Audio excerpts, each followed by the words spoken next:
As long as the change in demand and supply is incremental, these stability mechanisms have a way of returning the price to the peg. I think what happens, the troubling case is the edge case where there's like a sudden spike in sell demand, where everyone really, really wants to get rid of the stablecoin.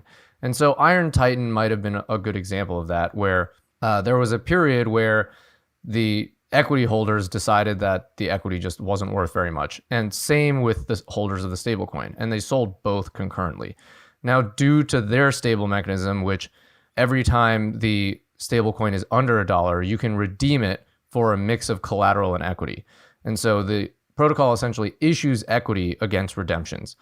The problem with issuing equity is the more redemptions there are, the more equity you have to issue. And the more equity you issue, the less the equity is worth. So you can see where this is going, where as I issue more and more equity to satisfy redemptions, the value of my equity falls and the more equity I have to issue.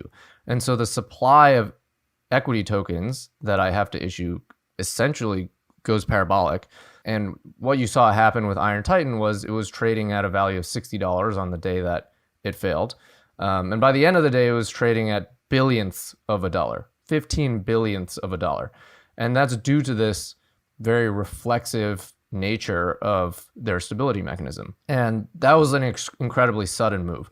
So a lot of these stablecoin protocols are prepared for incremental shifts in demand, but they're not prepared for sudden, mass exodus from the protocol.